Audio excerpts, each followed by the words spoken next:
Bonsoir à nouveau. Alors, merci à vous d'être restés parmi nous. Et donc, nous avons le plaisir ce soir d'accueillir deux écrivains français et algériens, et qui nous vient tout récemment d'Algérie, on peut dire, depuis hier, ils confirment. Donc voilà, Samir Toumi et Alexis Génie, qui se présenteront bien mieux eux-mêmes. Et tout d'abord, comme il y a ce rapport à l'objet et cette voie des objets qui reste importante dans ce cycle, j'aimerais leur poser la question de savoir quelles ont été leurs réactions, ou très simplement vis-à-vis des objets qu'ils ont pu voir en vitrine et ceux qui les ont peut-être plus frappés ou plus émus. Samir, peut-être ? Bonsoir à tous. Merci de m'accueillir et surtout j'ai l'immense plaisir d'échanger avec Alexis, que j'ai eu la joie de croiser à Laval. Je ne me rappelais plus du lieu. Et donc, on avait déjà fait un aparté, on avait pas mal échangé au cours d'un dîner. Alors, les objets, oui, ça c'est un vaste sujet. Les objets de la guerre d'Algérie et les objets coloniaux. Alors, il faut savoir que chez nous, en Algérie, on a une tendance à récolter et à collectionner ces objets, que ce soit des cartes postales, des vestiges. Il y a des restaurants, il y a des endroits, il y a des magasins comme ça où les personnes exhibent un peu toutes ces traces en disant « faut pas y toucher ». C'est très important. Donc il y a ce culte de l'objet, de l'envie de documenter par la carte postale, par l'affiche, cette partie de notre histoire. Alors moi, personnellement, j'ai toujours... je me rends compte à quel point, à chaque fois que je vois des objets issus de la période coloniale, j'ai du mal à les voir avec rationalité. C'est-à-dire qu'il y a toujours un moment d'émotion que j'explique pas toujours, mais il y a quelque chose qui vient plutôt des entrailles, qui vient secouer des choses, mais c'est jamais, c'est jamais très distancé. Alors dans ce que vous nous avez montré... Alors j'ai été particulièrement bouleversé par le tableau. D'abord, j'ai toujours été, en tout cas, les éléments de peinture qu'on a de cette époque restent quand même les orientalistes, puis ensuite l'école d'Alger, où on nous décrit une Algérie un peu comme ça, fantasmée, avec des paysages aussi pour l'école d'Alger, toujours très sereins, avec la mer, ce qu'on appelait les scénétypes et autres. Et le fait de voir ce tableau complètement bouleversant qui va se rapprocher d'une peinture d'Issiachem ou de ces peintres algériens m'a particulièrement touché.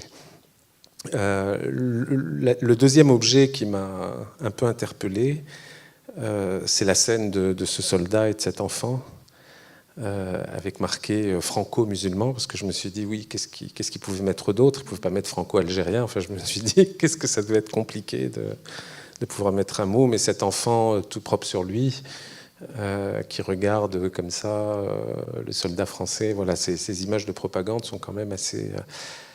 il y a une forme de violence quand même dans tout ça, qui peut-être, qui n'est pas très rationnelle, mais qui fait ça. Alors, est-ce qu'on est masochiste ? Parce que je vous dis, en Algérie, on collectionne les cartes postales, on garde des objets, on est à la recherche très souvent de ces traces. C'est peut-être un rapport à l'histoire précisément qui est cherché. Et Alexis ? Alors, il y a deux objets qui m'ont frappé. C'est d'abord les tracts du FLN qui, dans un français parfait, appellent les soldats de l'armée française à déserter, ou les harkis, avec toute une sorte de rhétorique anticoloniale,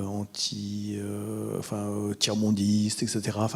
Alors, je connaissais l'existence comme ça de ces tracts, j'en avais jamais vu véritablement, et là je les vois, et en plus imprimés de façon assez fruste. On sent la Ronéo dans une cave ou dans une grotte, où finalement on va combattre avec des arguments plus ou moins rationnels. Et puis la qualité du français, finalement, m'a touché aussi, puisque les gens du FLN étaient parfaitement francophones, les Français aussi. Et donc, c'est quelque chose qui se jouait entre camarades d'école, finalement. Bon, là j'exagère, c'est un petit peu rapide, mais il y a quelque chose de ça qui fait que c'est ce lien indéfectible entre la France et l'Algérie. Et puis l'autre qui m'a touché, c'est comme toi, c'est cette image de la fondation de l'âtre sur une école improvisée. Donc on voit bien que la photo, elle n'est pas improvisée du tout. Mais moi, ce qui m'a touché, c'est un truc tout perso. C'est quand j'avais, je ne sais plus quel âge, j'avais 12 ans, peut-être 13 ans. Il y avait je me souviens, j'étais chez un ami de mon père. Je ne sais plus pourquoi il a commencé à me raconter ça. On était tous les deux dans la cuisine, on devait goûter. Enfin, il devait me faire un petit goûter. Et il me racontait qu'en Algérie, lui, il avait été instituteur. Et puis, il faisait partie de ces SAS, ces sections administratives spéciales. Il disait qu'il allait faire la classe à des gamins. Et puis après, il a rajouté d'un air à la fois rêveur et peut-être provocateur, « Ouais, mais j'avais le pistolet mitrailleur sur le bureau quand même. » Et moi, cette image me fascinait de voir ce type qui était un copain de mon père, qui était vraiment un brave type, qui habitait à 2 maisons de chez moi. J'étais copain avec ses enfants. Et là, il me raconte un truc d'instituteur. Vous voyez bien ce que c'était un instituteur, hein, j'en avais vu un. Mais avec un pistolet mitrailleur sur le bureau. Et en fait, cette image m'a renvoyé à ça. Et ça me renvoie au fait que quand on est français, tout le monde a dans ses relations quelqu'un qui a quelque chose à voir avec la guerre d'Algérie. Même moi, qui n'a rien à voir familialement avec tout ça, je connais des tas de gens qui ont quelque chose à voir. Finalement, c'est une grande aventure collective, nationale. Personne n'est indemne de l'Algérie, en fait, en France. Et d'ailleurs, je ne sais pas pourquoi vous avez hésité à dire que Samir était algérien, mais je me suis dit, voilà. C'est un vieux complexe. Quand on dit à quelqu'un qu'il est algérien, en fait, on aimerait bien dire qu'il est français. En plus, comme Samir, et parle total, maîtrise cette langue à la perfection. Donc c'est vrai que voilà, il y a ce lien de cousinage qui se perpétue depuis 62. On est toujours cousins.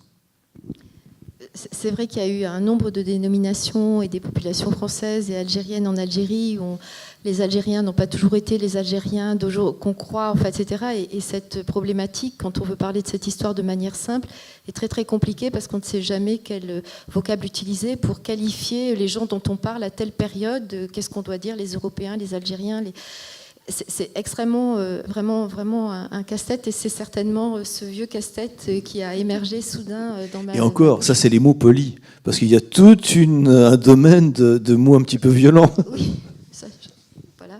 Alors justement, si on peut revenir sur... vous me disiez ce qui vous intéressait, c'était précisément ce sujet de la place de la guerre dans les mémoires, et peut-être revenir sur ce qui vous a poussé d'une certaine façon à travers la littérature à envisager cette histoire dont on disait que d'une certaine façon, à partir d'un certain point, on y reviendra après avec Samir en miroir, comment cette histoire occultée finalement rejaillit encore et encore, et dans votre littérature en particulier. Et il y a eu un certain écho, certainement aussi à cause de cela. Alors, pour être clair, la raison pour laquelle je m'intéresse à ça reste encore mystérieuse. Bon, c'est pas très rationnel, mais bon, si la littérature était rationnelle, ça se saurait. Il y a deux choses. Il y a premièrement, dans la société française contemporaine, il y a une obsession de l'arabe en général. Voilà. Et je ne comprenais pas ça. Il y a quelque chose qui est mystérieux pour moi. Et j'avais envie de comprendre qu'est-ce qui se passe. Quel est notre rapport avec cette histoire, avec cette population, avec cette identité. Voilà. C'était très très confus pour moi. Donc j'avais envie de travailler là-dessus. Et puis j'avais envie de travailler aussi sur la mythologie militaire finalement, et en fait j'avais envie bêtement de façon peut-être un peu infantile, sûrement, de faire un roman d'aventure et un roman d'aventure militaire, quelque chose d'héroïque. Et là, j'avais un gisement romanesque extraordinaire. Et donc, entre mes préoccupations, voilà, un petit peu infantiles et romanesques, et mes préoccupations finalement de français de la fin du XXe siècle, enfin, du début du XXIe siècle, ne comprenant pas ce qui se passait autour de lui, j'ai fait un roman qui était un petit peu hybride. Mais finalement, l'aspect romanesque et infantile a ceci d'intéressant, c'est que je ne me suis pas posé la question de savoir qu'est-ce qui était bien, qu'est-ce qui n'était pas bien, qui c'est qui avait raison, qui c'est qui avait tort, s'il fallait que je dénonce quelque chose ou pas, etc. Je voulais raconter l'histoire de gens qui faisaient des choses. Finalement, peut-être que le roman, à la base, c'est ça. C'est des types à qui il arrive quelque chose. Et on va raconter ça sous forme de dramaturgie. Et tout à mon récit romanesque, de reconstitution de gens, de reconstitution de trajets, de reconstitution de paysages, finalement, je ne me posais pas la question de faire un grand roman sur la colonie ou sur l'Algérie. Finalement, c'est venu comme ça, à l'air de rien. Et je crois que dans ce domaine complètement miné, c'est-à-dire que essayer de dire quelque chose sur l'Algérie, c'est très difficile. C'est-à-dire que dès qu'on dit quelque chose, aussitôt, pof, il y a toujours quelque part où on nous tombe dessus. C'est un peu le sens de ces mémoires dangereuses dont on parlait avec Benjamin Stora. Il est très très difficile d'essayer de dire quelque chose. Moi, tout à la bêtise de mon roman romanesque et d'aventure, je pouvais joyeusement raconter des histoires.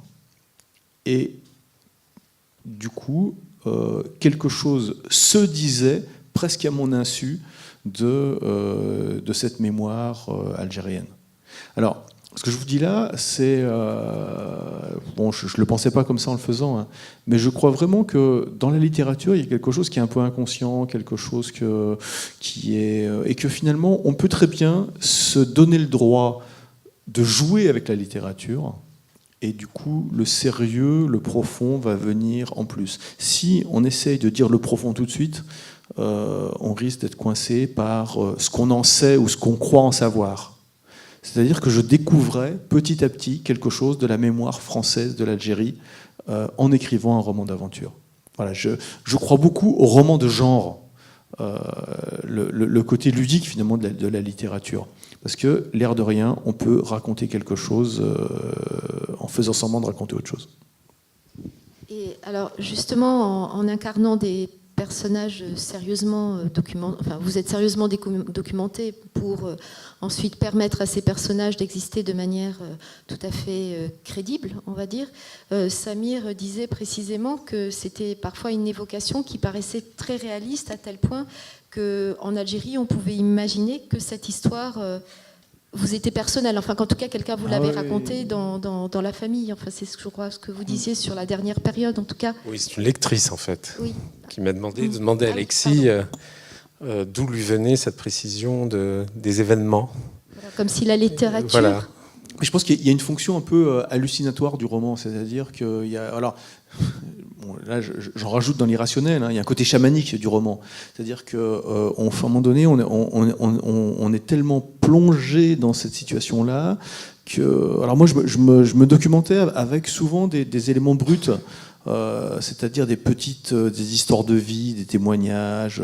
Je me suis retrouvé dans la blogosphère pied noir, c'est-à-dire qu'il y a plein de pieds noirs qui racontent des tas de trucs sur l'Algérie, à la fois du passé, du présent, et je m'imprégnais de tout ça. Je me souviens un jour, une après-midi, je me suis posé la question: où peut-on boire un verre en terrasse à Bab el-Oued en 1958 ? Grave question. J'ai passé un certain temps à chercher des cartes, des endroits, des photos, etc. Et j'ai vu alors là, ça c'est un peu flou dans mon esprit maintenant.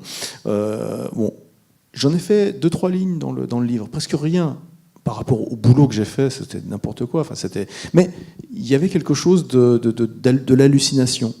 Et un jour, je suis allé dans une radio juive à Paris. Et là, il y avait un vieux monsieur, un vieux juif qui ressemblait à un rabbin de Johannesfar et qui m'accueille à bras ouverts et il me dit « Mais c'est incroyable, mais vous parlez de Bab el-Oued, la place des 3 horloges, mais comment vous connaissez ça? Mais c'est incroyable. J'ai cru que vous aviez 80 ans et que vous aviez écrit le roman de votre vie. » Et voilà, c'est vrai que à cet endroit-là, j'étais jamais allé. Mais il y a quelque chose dans l'hallucination du roman qui fait qu'on peut recréer de façon très intime et intense des lieux, des choses qu'on n'a pas vécues. Alors, on ne fait pas tout à fait exprès, et j'étais en fait très heureux que ça ait pu marcher. Quand des gens sont venus me voir en disant « ce que vous racontez, je l'ai vécu, j'y étais », et c'était comme ça, j'en étais extrêmement heureux. Parce que je dis, bon voilà, il y a quelque chose qui fonctionne. Je ne suis pas complètement fou.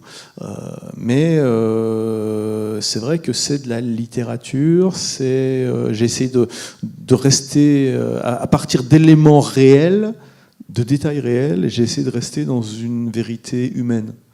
Voilà, mais je ne sais pas comment je fais en fait. Alors, cette capacité qu'a la littérature de restituer précisément une vérité humaine avec un pouvoir évocateur fort, on va en parler peut-être d'une autre façon avec Samir, avec donc son roman L'effacement, qui parle d'une façon aussi peut-être, alors pas en miroir, mais de cette difficulté de transmission et qui, à travers un personnage surtout, va peut-être évoquer une plus large partie de la société algérienne aujourd'hui, ou en tout cas d'une certaine période jusqu'à aujourd'hui. Oui, on peut parler de miroir. Moi, ce qui m'a intéressé, c'est évidemment la société dans laquelle je vis au quotidien, et ce roman essaye de poser un point qui est, à mon avis, révélateur de comment nous, Algériens, de la 2e génération, et de la 3e génération vivons la mémoire de la guerre. Et en fait, le fil conducteur, ça a été de me dire pourquoi est-ce qu'en 2017, puisque c'est toujours le cas, en 2015, en 2014, pourquoi est-ce que le storytelling algérien, le roman national algérien, parle des martyrs de la Révolution, parle de ce qu'ont fait nos parents, en fait. Nous sommes les enfants nous sommes des enfants d'icônes. Nos parents, à 25-30 ans, étaient à la tête d'un pays. Ils avaient viré le colonisateur. Ils étaient mondialement glorifiés. Ils avaient fait une révolution que beaucoup qualifiaient de marxiste-léniniste, en disant c'est pas une guerre d'indépendance, c'est une révolution. Un pays à reconstruire. Un pays à construire plutôt. Et voilà. Et ce qui m'a frappé aussi, c'est que j'ai commencé à m'intéresser tout simplement à l'âge de mes parents, en me disant mais quel âge avaient-ils? Et là, mon grand étonnement, je me suis rendu compte que toutes les personnes de la génération de mes parents étaient à la tête de ce pays-là aux environs de 25-30 ans. Et moi, à 40 et quelques années, je me suis dit mais qu'est-ce que je faisais quand j'avais 25-30 ans? Donc, souvent dans les discussions qu'on a au quotidien, il y a une vraie problématique en Algérie sur le passage de relais. Qu'est-ce qui fait que aujourd'hui, à la tête du pays, nous avons toujours des dirigeants qui ont fait la guerre d'Algérie, qui se réclament de la guerre d'Algérie, qui dans un système qui fonde sa légitimité sur la guerre d'Algérie, ce qui est très bien, puisque c'est l'élément fondateur quand même de notre nation. Et effectivement, nous sommes Algériens. Mais qu'est-ce qui fait que nous n'apparaissons pas ? Et voilà. Et donc après, moi, comme Alexis, la littérature est le bon outil pour aller creuser cette histoire.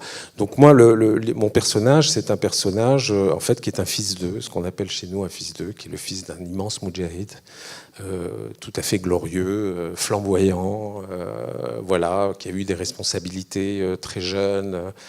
Et en fait, on suit son parcours à travers un déclenchement tout simple, c'est qu'un an après la mort de son père, à 44 ans, il ne voit plus son reflet dans le miroir.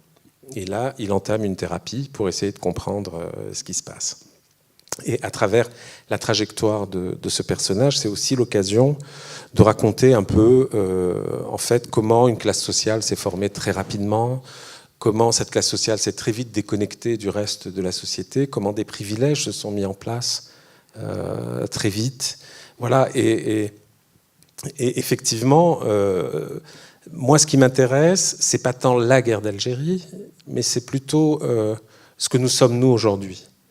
Et nous sommes une nation très jeune, en tout cas la nation algérienne. Je ne parle pas de l'histoire de l'Algérie, qui évidemment est millénaire, mais nous sommes une nation très jeune, nous sommes un peuple très jeune, nous sommes une société extrêmement complexe, extrêmement mouvante. On n'a pas forcément tous les dispositifs en matière de sociologie, d'histoire.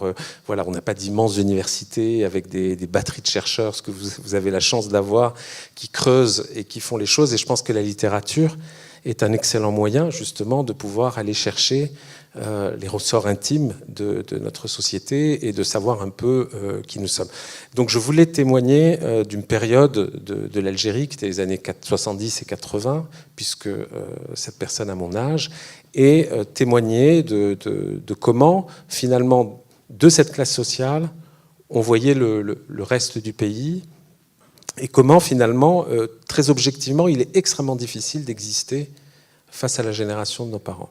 Donc ce n'est pas une critique, c'est un simple constat, purement technique pour moi, c'est-à-dire qu'on est ce qu'on appelle une génération sacrifiée. C'est difficile d'exister face à des icônes, mais je pense que la génération suivante, elle, va pas avoir ce problème-là. Alors précisément, ça permet de mettre le doigt sur ce qu'on a évoqué, c'est-à-dire parce que donc ce que vous n'avez pas dit, c'est que dans cet effacement, il y a une espèce de présence fantomatique. Enfin, on a toujours un petit peu l'impression qu'il y a une énorme omission, en tout cas en France, de cette histoire après 62, où on a voulu parler à autre chose. Enfin, on le dit de manière récurrente, mais ça n'est pas pour autant pas vrai.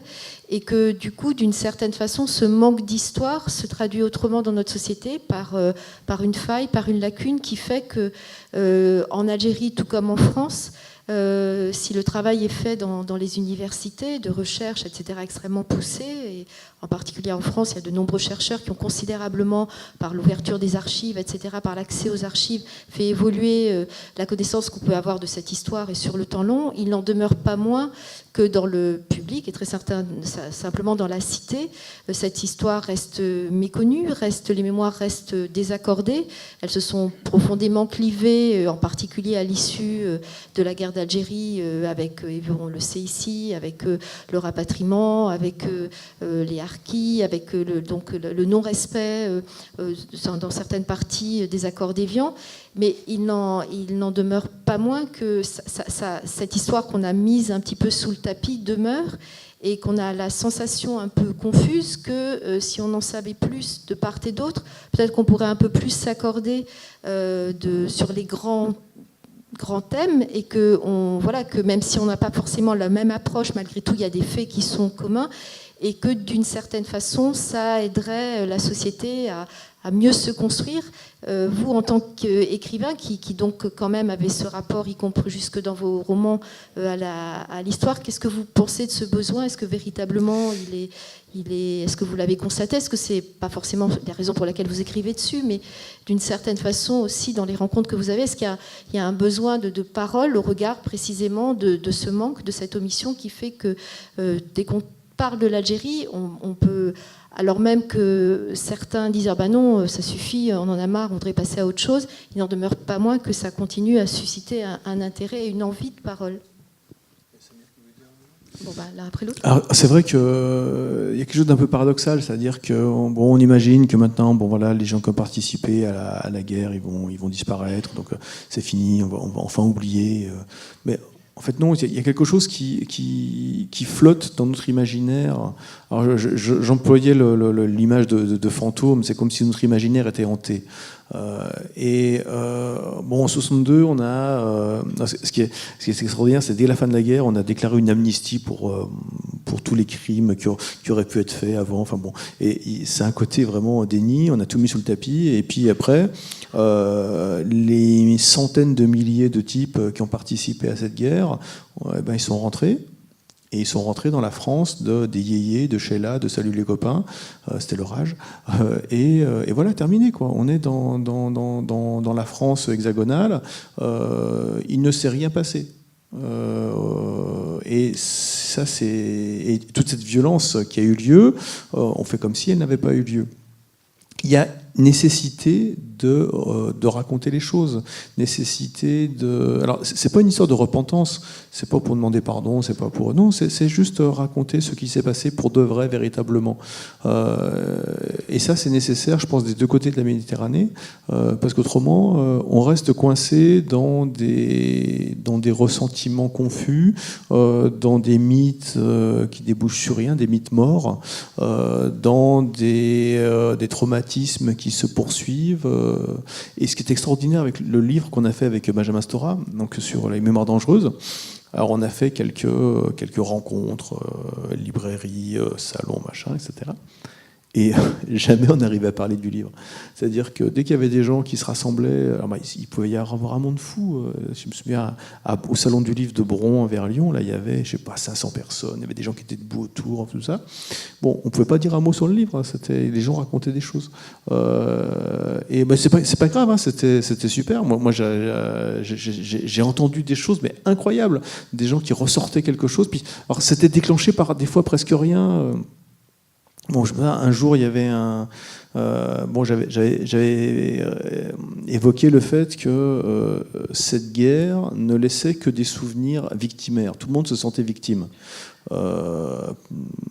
Et même les militaires, je disais, se sentent victimes d'avoir été trahis, etc. Et même là, à un moment donné, bon, je m'emporte un peu, je dis même les parachutistes, ces grands costauds, se sentent victimes.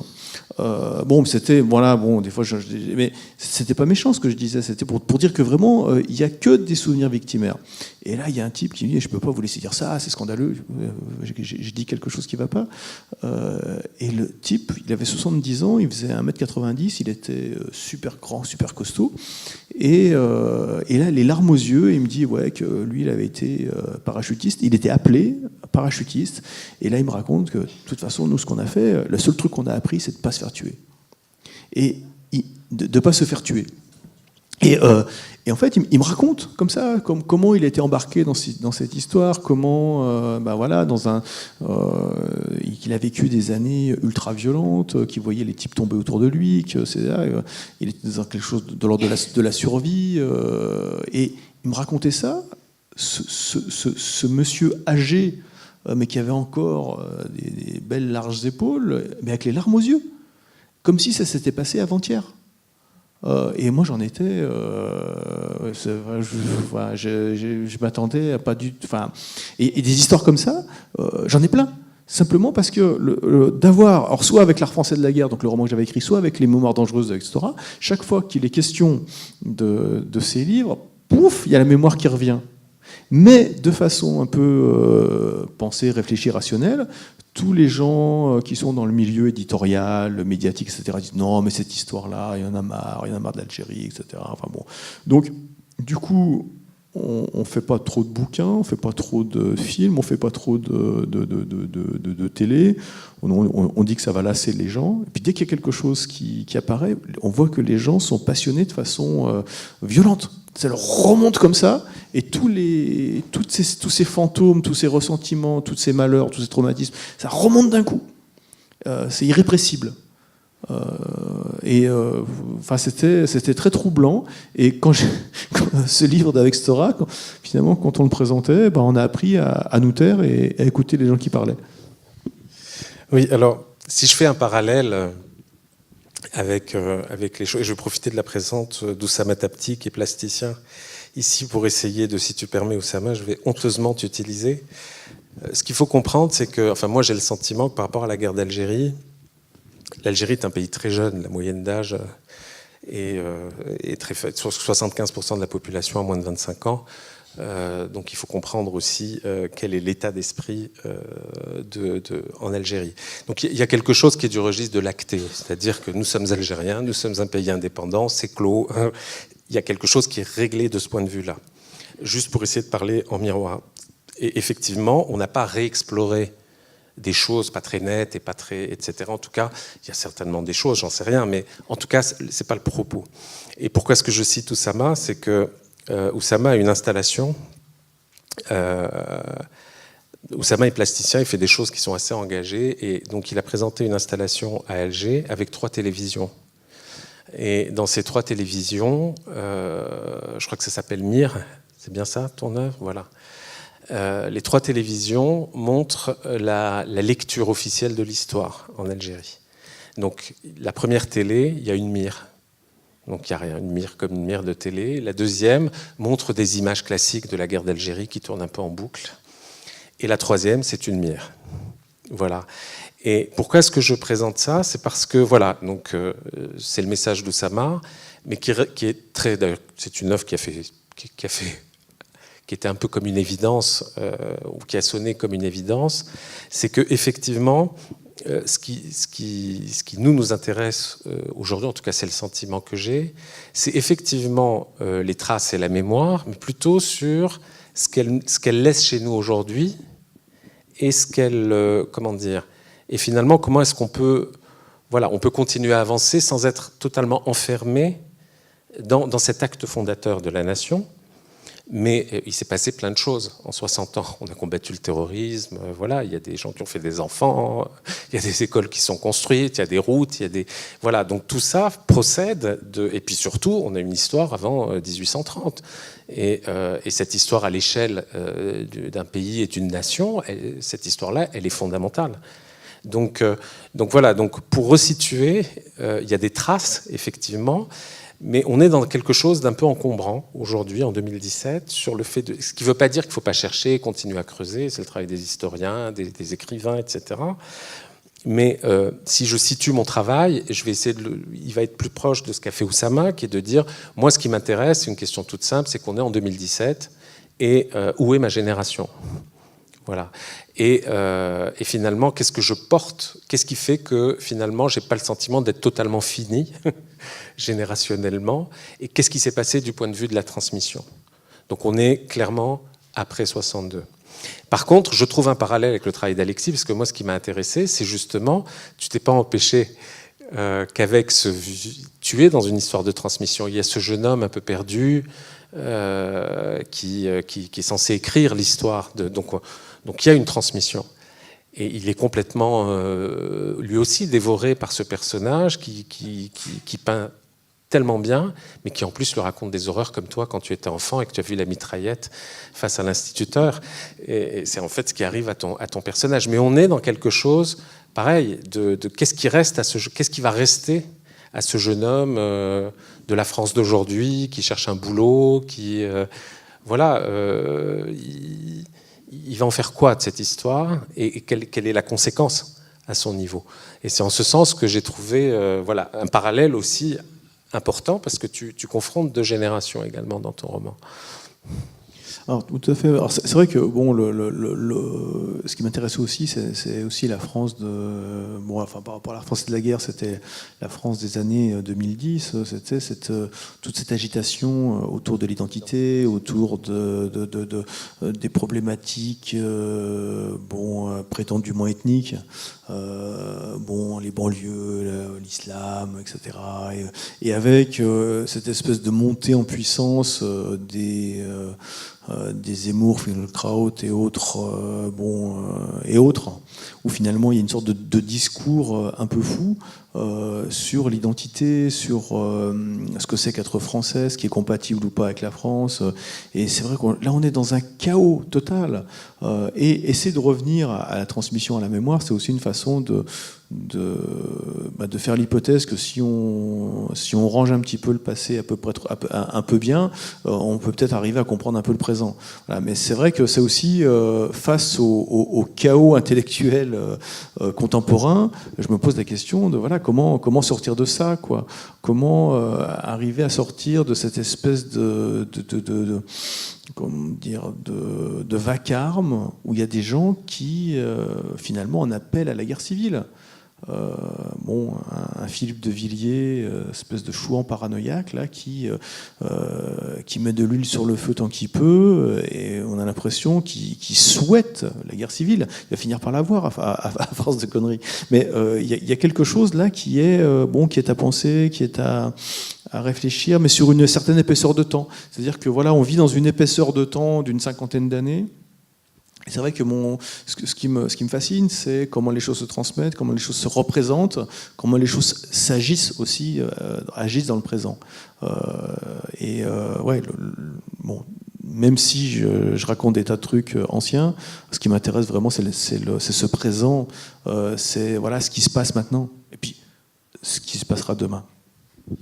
Et justement, quand moi j'ai commencé à travailler ce sujet pour l'ancien musée dont j'avais la charge, j'ai été frappée par le recours au mot imaginaire. L'imaginaire, les imaginaires croisés, l'imaginaire, comment d'une certaine façon, en construisant ou en agissant sur les imaginaires collectifs, eh bien, parfois on pouvait faire basculer d'une certaine façon les représentations de l'autre, et que ce façonnage de l'imaginaire était bien plus important, à penser que simplement le rapport à l'autre. Je ne sais pas comment vous travaillez ça dans vos travaux respectifs, mais voilà, ces questions de comment on voit l'autre, comment l'autre, comment on le perçoit à travers tous les prismes que va nous offrir la société, les politiques, etc.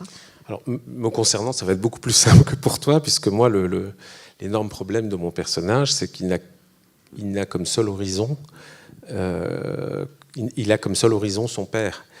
Donc son père le dévore tellement par son parcours, par sa flamboyance, etc., que lui, finalement, ne se pose même pas la question de l'horizon.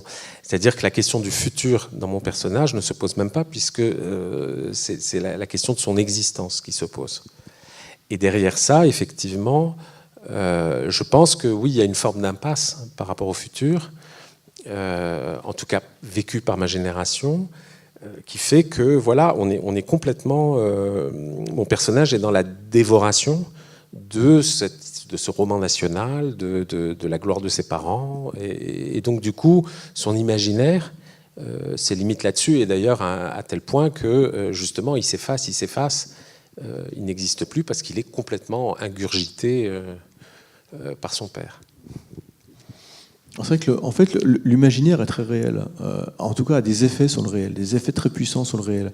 C'est-à-dire que l'imaginaire, c'est comme si c'était une sorte de cadre ou de façon qu'on a de se représenter les choses, et ce qui va définir nos actions.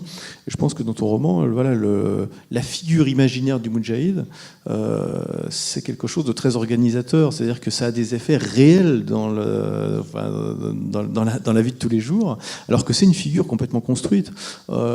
Comme nous, il y a des tas de figures imaginaires par exemple de l'islam, ce qu'on en imagine, de l'immigré, du réfugié, de la guerre, du militaire, etc. De Gaulle. Voilà, comme De Gaulle, c'est une figure d'abord imaginaire, De Gaulle. C'est-à-dire que le culte de Gaulle, il y a un De Gaulle réel, hein, on le sait, mais il y a un culte de Gaulle qui fait que en 58, c'est lui qu'on a appelé, parce que il avait cette figure de statut du commandeur qui faisait qu'il n'y avait que lui qui pouvait résoudre le problème. Et on fait appel encore à sa mémoire. Et lui-même, par l'écriture, ça c'est génial, c'est le rêve du romancier. Lui, par l'écriture, a créé sa propre figure, sa propre. Moi, je suis un grand admirateur de ses mémoires, parce que. Alors, est-ce que c'est littéraire ou pas? Je ne sais pas, j'en sais rien, je m'en moque. Mais il a créé sa propre figure de façon fabuleuse. Et cette figure a eu un effet réel, c'est-à-dire qu'il a reconstitué la France autour de ça. La France qui s'était désintégrée en 40, et après qui était en menace de chaos en 58. C'est fascinant. Comment, par le discours, la parole, le verbe, l'écrit, il crée quelque chose qui est une figure imaginaire. Et maintenant, C'est étonnant. Il y a toujours des petites phrases de Gaulle qu'on cite comme ça. Il aurait dit ça tellement, etc. Il y en a autant que les hadiths du prophète, et c'est à peu près la même fonction. Voilà, il a dit ça à tel moment, et donc c'est vrai. Et je pense que cet imaginaire, c'est quelque chose. Enfin, l'imaginaire, c'est quelque chose qui nous fait tenir tous ensemble et qui nous fait agir d'une certaine façon. Notre nouveau président, que j'observe avec une certaine fascination, il crée ça, il crée de l'imaginaire. On ne sait pas trop ce qu'il va faire, on ne sait pas trop comment, mais il emporte, il se crée lui-même comme figure, et ça a un effet extraordinaire dans le réel. Pour l'instant, il n'est qu'une figure imaginaire, une sorte de figure de théâtre. D'ailleurs, les premières images qu'on a de lui, c'est lui sur scène. Et justement, l'imaginaire peut parfois être terriblement encombrant. Il peut être très structurant. Et puis parfois, il peut être tellement structurant qu'il en devient étouffant et dogmatique. Et voilà. Et donc la question là-dessus. L'autre point commun que je trouve, c'est que on voit que ton personnage, donc le personnage du militaire, a un point commun avec le père de mon personnage, c'est l'absence de parole. Et je pense que ça aussi, c'est une génération en fait qui n'a pas été éduquée à la parole. Et du coup, voilà, donc le média, c'est la peinture. Mon personnage, en fait, il étouffe parce que, en fait, il n'existe pas parce qu'on ne lui a jamais parlé. Et la parole, c'est vrai que voilà, c'est ce qui permet de mettre en mots, de sortir les fantômes du placard, de pouvoir écorcher les icônes, de pouvoir dire ce qui peut déranger, c'est-à-dire oser désacraliser, oser dire ce qu'on ne peut pas entendre. Et je pense que cette génération-là n'était pas...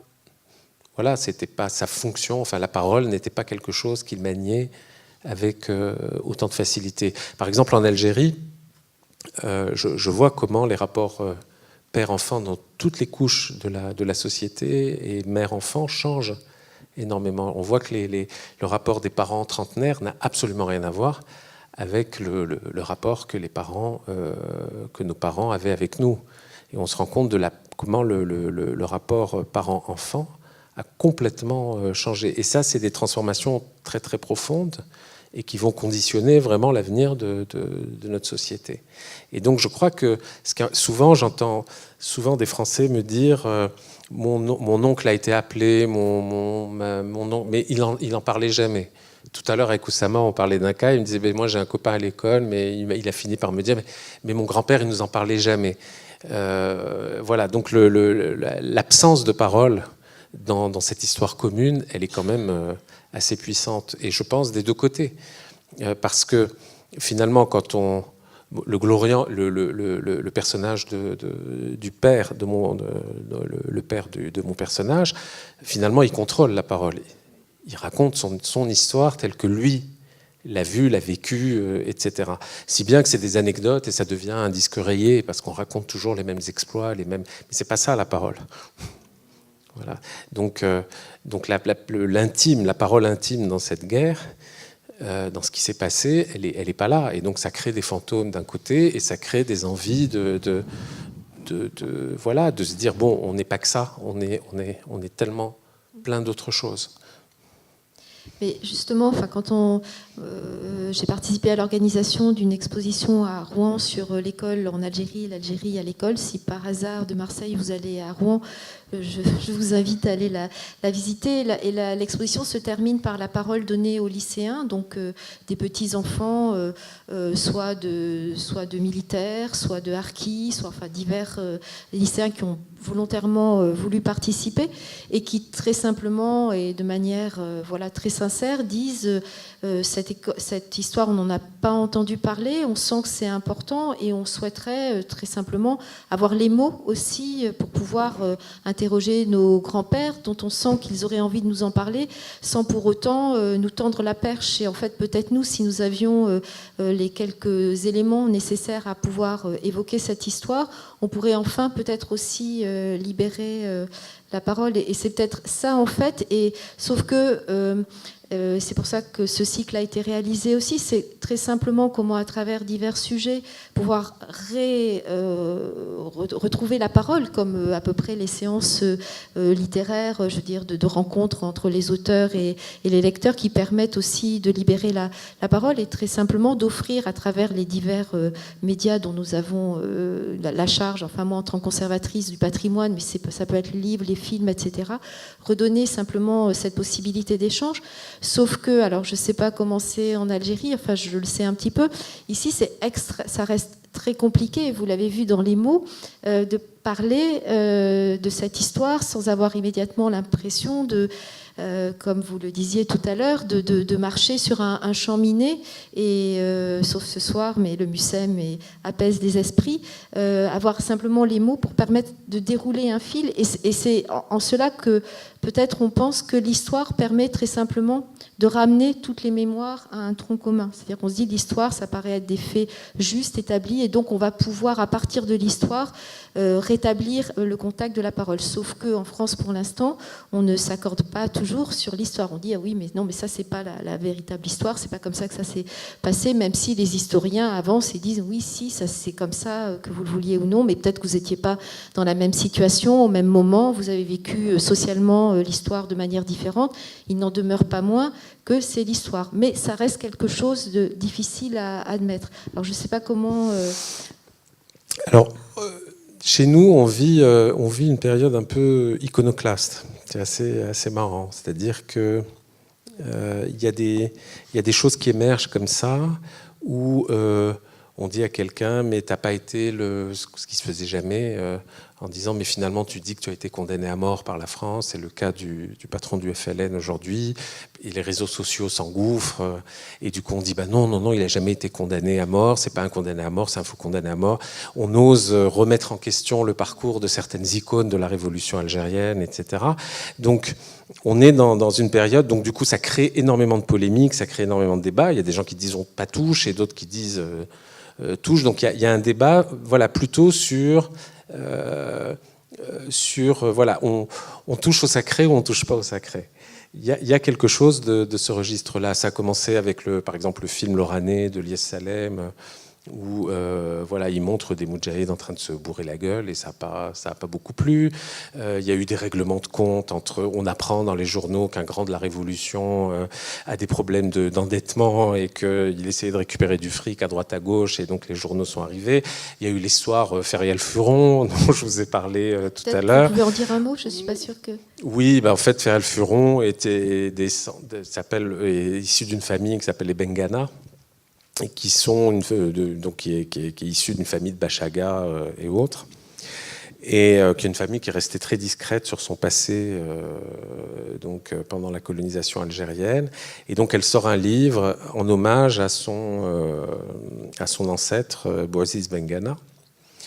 Et donc elle arrive, elle édite ça, et elle arrive à la télé algérienne, et elle se fait interviewer par une jeune présentatrice. Et elle raconte l'histoire de son arrière-grand-père, qui était fabuleux, cultivé, beau, intelligent, voilà, etc. Donc ça faisait un peu la petite saga orientaliste, bien sympathique. Et là, les réseaux sociaux s'engouffrent, et on apprend que le fameux Benganas, on le surnommait le coupeur d'oreilles, et que son grand hobby, c'était de ramener des grands paniers pleins d'oreilles coupées à l'armée française pour montrer son allégeance. Et ça, c'est sorti immédiatement après dans les réseaux sociaux. Donc ça a créé une énorme polémique. Du coup, tous les documents, je ne sais pas s'ils sont venus te cambrioler, mais tout est sorti sur Internet. La lettre de l'arrière-arrière-grand-père aux enfants disant vous devez reconnaissance éternelle à la France, etc. Donc du coup, ça a créé une polémique. Évidemment, l'animatrice a été virée. parce qu'on était quand même loin de la biographie réelle du grand-père. Ensuite, pour se défendre, la fille parle de l'émir Abdelkader en disant machin. Et du coup, il y a tous les descendants de la famille d'Abdelkader qui... Voilà, donc il y a toujours ces histoires liées à mais il y a cette période un peu iconoclaste, cette histoire de FLN au musée, pas au musée et autres, qui est devenu le FLN. Est-ce qu'on peut, est-ce qu'il ne faut pas changer de nom et que le FLN devienne... Voilà, donc il y a des polémiques sur la place, en fait. En fait, c'est vraiment l'œuvre d'Oussama, c'est-à-dire, il y a une mire après, il y a une mire avant, regardons. Et je pense que d'une certaine manière, mon livre procède un peu inconsciemment, c'est ce que tu disais, de cette période un peu... Moi aussi, je suis persuadé que quand on écrit, on capte quelque chose dans l'air du temps, il y a quelque chose qu'on absorbe comme ça, on est comme des paratonnerres, on ramasse de la foudre du temps qui passe, et hop, on restitue ça d'une certaine manière. Mais voilà, donc voilà comment c'est vécu. Donc il y a des remous, mais complètement. Ce qui est intéressant, c'est que c'est à la fois différent et proche, parce que je pense que on a des gloires à gérer, des hontes à gérer, donc forcément c'est pas simple. Et voilà. Et donc du coup, on est encore impacté par cette histoire. Et je pense que chacun à notre manière, on essaye de s'en libérer, ce qui ne veut pas dire sans faire comme si elle n'existe pas, non, mais peut-être passer à autre chose, ou différemment et autrement. Et je suis sûr que oui, tout ce que nous faisons là, d'une certaine manière, y participe. C'était quoi la question au départ ? Sois plus direct, dis que j'ai été trop long. Non, c'était simplement cette idée que arriver à parler d'une manière simple de l'histoire devait permettre de tourner la page ou d'arriver à en parler sereinement. Mais on l'a déjà dit, que c'était pas si simple, mais qu'on essayait de trouver un moyen néanmoins parce que ce besoin était je pense que histoire et littérature vont un peu de pair, mais je me souviens un jour, j'avais participé à un colloque roman et histoire. Donc il y avait des romanciers, des historiens. Et puis alors les romanciers disaient oui, alors voilà, il y a l'histoire qui établit les faits, puis après les romanciers qui les racontent. Et là il y avait Boucheron qui était avec nous, et il nous a engueulés. Et il nous a dit, mais attends, il faut arrêter ces conneries. Dire que l'histoire, ça établit les faits et les romanciers, ça raconte. Non, l'histoire, c'est une activité d'écriture aussi. C'est-à-dire que les faits, ils n'existent pas en soi. On les raconte, on les établit, on les travaille, on les écrit, etc. Et il y a quelque chose voilà. Par contre, en histoire, on ne peut pas raconter n'importe quoi. On ne peut pas tout inventer. Il y a quand même il y a des documents, il y a des choses. Mais à partir des documents, qu'est-ce qu'on en fait ? Comment ? Et ça, c'est complexe. Et c'est l'historien qui va le faire. Et c'est vrai que pour l'histoire de la colonie, en général, c'est super compliqué. C'est super compliqué d'évaluer les choses. C'est la problématique de ce projet de loi qui a été enterré, qui était d'enseigner le côté positif de la colonisation. Bon, c'est très difficile. C'est-à-dire qu'en effet, la colonisation, oui, d'un côté il y a des routes, et de l'autre côté il y a des paniers d'oreilles. Donc alors je caricature, on est bien d'accord. Mais je veux dire par là, c'est que suivant le point de vue qu'on a et puis le but que l'on suit, les mêmes éléments, on va les réorganiser différemment. Oui, il y a la colonie est extraordinairement complexe. Et ce qui la rend encore plus complexe dans le cas d'Algérie, c'est le monde pied noir. C'est-à-dire que quand on était en Indochine, il y avait des colons, et puis des fonctionnaires, des militaires, et puis la population indochinoise. Clairement, les Français étaient un corps étranger. Il y a eu un peuplement, il y a eu 1 million de pieds noirs, il y a eu le désir à un moment donné de faire France dans cet endroit-là, mais qui n'est pas allé jusqu'au bout, parce que finalement les musulmans, indigènes, etc. n'étaient pas intégrés à ça. Mais après, que fait-on de cette population-là ? Et c'est vrai que cette population-là gênait tout le monde. pour le règlement du problème. C'est-à-dire que c'est pour ça aussi qu'ils ont disparu de l'histoire. Il y a eu une sorte de en gros un accord entre la France et la nouvelle nation algérienne pour se reconnaître que la nouvelle nation algérienne était indépendante et puis que finalement les Pieds Noirs n'existaient pas en tant que communauté ou en tant que groupe, en tant qu'entité, et finalement ils ont disparu de la circulation, sont revenus en France, voilà, mais même le terme est compliqué. Et il y a quelque chose qui reste très comment dire, enflammé, une sorte il y a quelque chose qui gratte en fait en permanence, qui n'est pas guéri parce que ça peut pas être dit.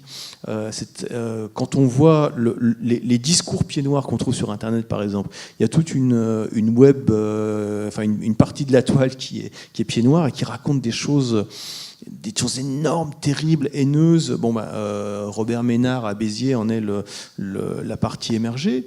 On sent qu'il y a quelque chose qui est une histoire un peu parallèle, un peu alternative, mais qui tourne en boucle, en rond, au sein d'une partie de cette communauté. Ils ne s'en sortent pas. Mais c'est parce que aussi ils n'ont pas droit à l'histoire, ils n'ont pas droit à la parole et à l'écoute.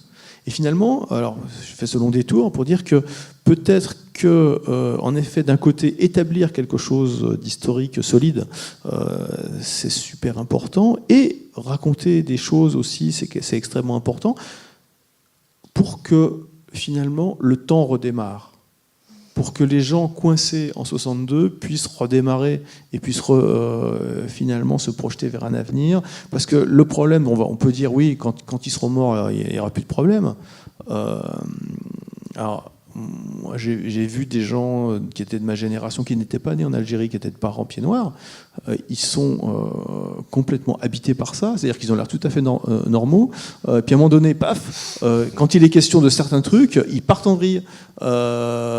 Et c'est d'autant plus en vrille qu'ils n'ont pas vécu. En fait, ils transmettent les histoires. C'est comme si les histoires leur passaient à travers. Et c'est encore plus raide, encore plus violent que leurs parents qui ont vraiment vécu.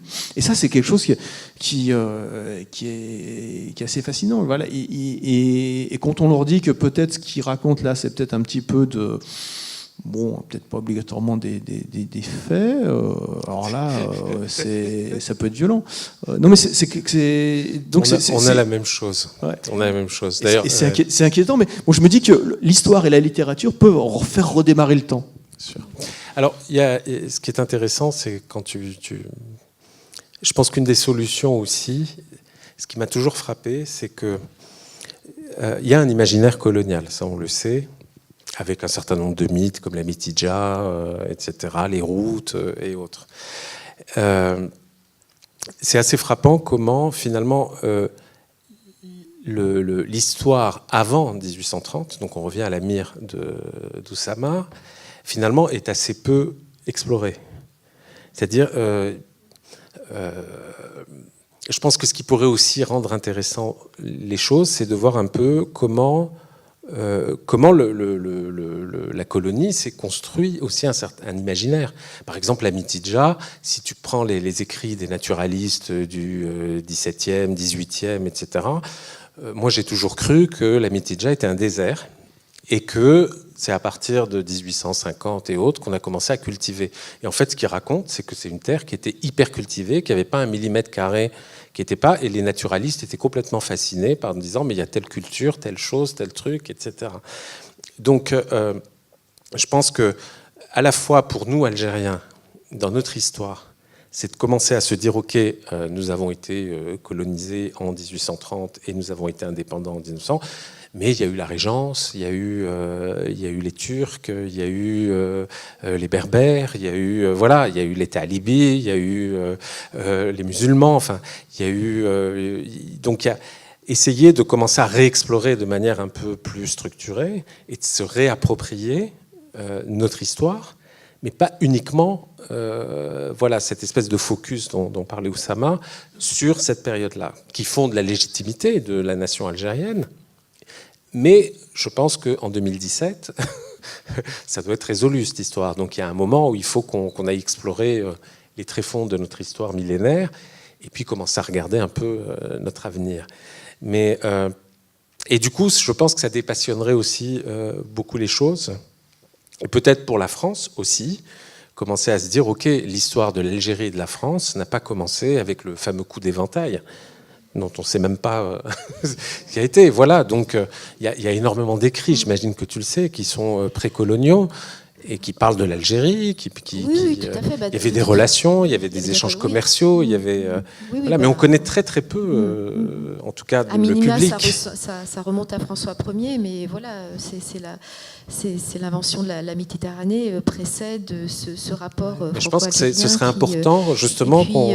Voilà, et on comment dire, on replace aussi de manière même plus proche dans le temps la campagne algérienne en effet miroir de la campagne d'Égypte qui d'une certaine façon a échoué, et donc on retente dans une certaine volonté de légitimation d'un pouvoir monarchique en péril, on retente cette expérience en se disant qu'on va reconquérir quelque chose pour asseoir un pouvoir flageolant en France. Donc de toute façon, il est évident que cette conquête algérienne, sinon on ne comprend pas d'ailleurs pourquoi, qu'est-ce qui fait qu'on envoie 650 bateaux en 1830 en Algérie si on ne le représente pas sur le temps long de l'histoire, enfin, si on ne positionne pas ça sur le temps long de l'histoire. À la Trump.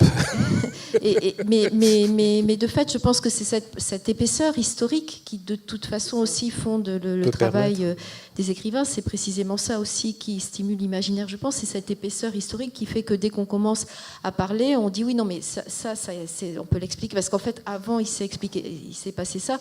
Même dans la guerre la plus récente, la guerre d'Algérie, si on n'explique pas certains événements par d'autres qui en fait expliquent la succession des faits, inévitablement on ne comprend pas ce qui se passe. Donc il y a cette espèce de succession dans le temps qui fait que petit à petit on resitue l'histoire. Mais néanmoins, il y a peut-être un tel manque ou une telle perte qu'il faut à un moment se dire comment précisément peut-être on redonne la place à toutes les populations issues de cette histoire très sereinement dans l'histoire, en leur réaccordant une place, en constatant ce qui s'est passé et en permettant à chacun de se retrouver dans ce temps-là au regard de ce qui s'est passé. Et pour toutes les populations, puisque cette histoire a quand même dissocié d'une façon assez non pas unique, les histoires de colonisation sont rarement des histoires paisibles, mais néanmoins il y a un nombre de clivages et de cloisonnements de la société qui est issu de cette histoire, et aussi d'intrication dans le même temps, qui fait une sorte d'écheveau qui aussi donne du mal à chacune des familles issues de cette histoire de se situer très simplement dans une généalogie longue et peut-être pas apaisée, mais simplement qui a une histoire très simplement et qui peut se remettre dans une grande histoire. Et ça manque peut-être aujourd'hui. Il y a aussi peut-être cet écho des réseaux sociaux aujourd'hui qui a l'air très, très actif en Algérie tout comme en France, et qui peut peut-être aussi permettre de revenir à cette histoire autrement, peut-être par une entrée brutale comme ça sur quelque chose qui se passe, et tout d'un coup immédiatement une répercussion qui montre non seulement l'intérêt d'en parler, mais aussi la connaissance qu'on n'imaginait pas et qu'on ne peut pas raconter, comme je suis certainement en train de faire, impunément n'importe quoi sur cette histoire-là. Et je voudrais peut-être précisément profiter de ce moment pour peut-être ouvrir la parole à la salle et avoir un moment, parce que nous avons parlé beaucoup d'échanges, beaucoup de libération de la parole, et c'est peut-être le moment de partager cela avec vous. Qu'est-ce que vous en pensez ? Je pense qu'on peut peut-être recevoir vos questions, si vous en avez. Ah, madame.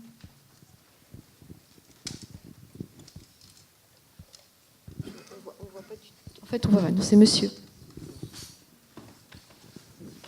Bonsoir. Je m'appelle Saïd Merabti, je suis fils de harki et je préside une association qui est basée à Aix-en-Provence. Donc tous ces aspects liés à la mémoire et aux mémoires m'intéressent, m'interpellent et m'intéressent beaucoup.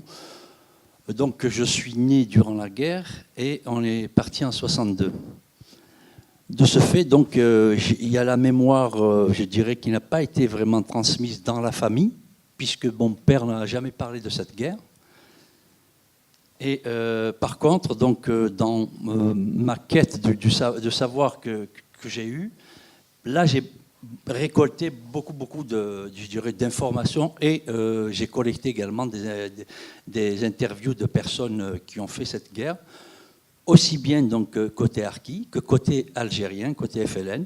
J'ai de la famille en Algérie, donc j'y retourne et j'arrive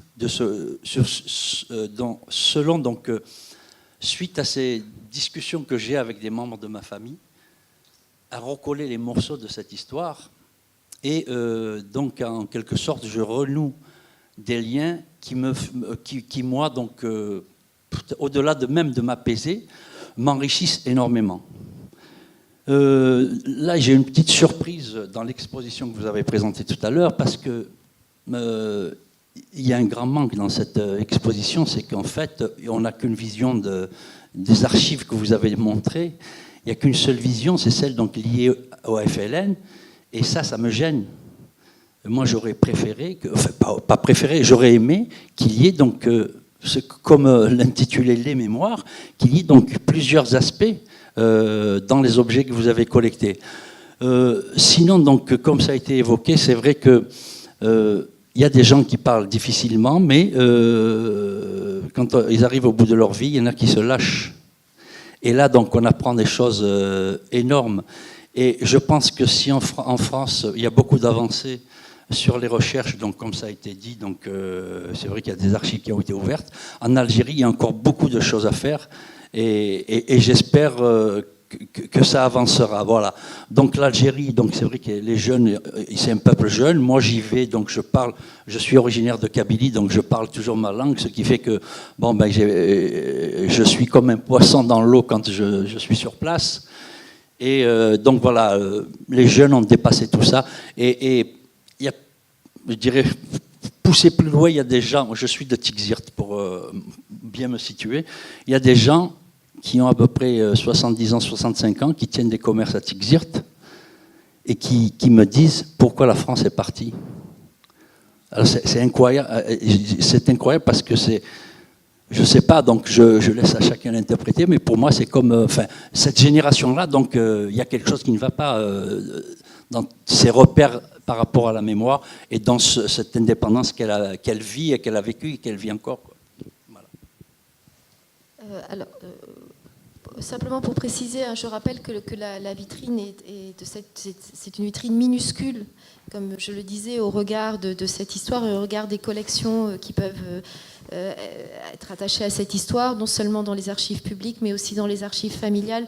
Donc pour vous rassurer, il n'était vraiment pas question d'envisager toutes les mémoires et toutes les collections attachées à cette histoire, mais très simplement, par les maigres collections que nous avions là, ou par la petite vitrine que nous avions là, lancer le sujet. Donc voilà, c'est véritablement...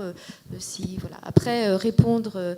on pourrait réenvisager tout le récit de l'histoire pour dire pourquoi la France est partie. On peut revenir sur toute la succession des faits qui peut-être n'expliquent non pas que la France est partie, parce que qu'est-ce que c'était que la France en Algérie, c'est aussi un vaste sujet. Donc votre question me semble relativement énorme pour répondre ce soir, si ce n'est réenvisager tout le récit de l'histoire. Et c'est peut-être plus qu'une question, peut-être un point de vue de quelqu'un, plutôt qu'une véritable question. Je ne sais pas si vous voulez réagir.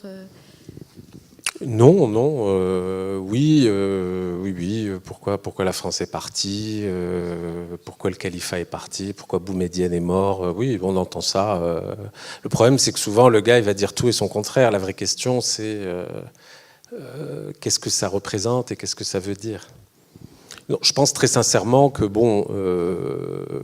je ne pense pas qu'il y ait un mouvement de fond, ou alors vraiment j'ai dû passer à côté pour un rappel de la France en Algérie. Je ne suis pas sûr que ce soit d'actualité, mais en même temps je respecte tout à fait ce petit coup de nostalgie, parce que c'est vrai que, pourquoi pas, enfin je veux dire, il est voilà, mais bon, il faut remettre dans le juste contexte. Oui, devant, je crois qu'il y a une... Oui. Et s'il vous plaît, plutôt des questions que... Oui, c'est une question pour le romancier. C'est bien de commencer par les deux, hein, les deux, parce que j'ai pris les deux bouquins, donc vous devez me répondre sur une chose. Enfin, je vous demande ça plutôt. Est-ce que c'est dans le style, comme je viens d'acheter, d'Albert Camus, c'est pour Alexis et Génie? Cette question est pour vous. Quant au roman pour Samir Toumi, c'est tout simplement pour les jeunes Algériens, et ça me touche beaucoup plus parce que moi j'ai quitté l'Algérie en 75. Donc j'ai vécu l'âge d'or, hein, les années 70, l'Algérie révolutionnaire et tout. Donc je réponds tout de suite, bien sûr, la France devait repartir. Hein. Personne ne doit occuper un autre pays.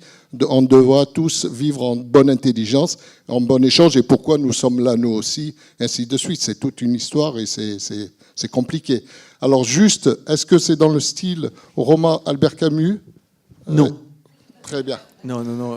Albert Camus est beaucoup plus, on va dire, épuré que moi. Moi, c'est un petit peu plus agité et baroque. Donc voilà, c'est. Mais bon, après, c'est une question de, comment dire, c'est une question de voilà, de goût. J'admire la prose de Camus, mais quand j'en fais moi-même, j'ai tendance à déborder un peu. Donc c'est beaucoup plus. Et moi, c'est beaucoup trop épuré pour être du Camus. D'accord. Merci.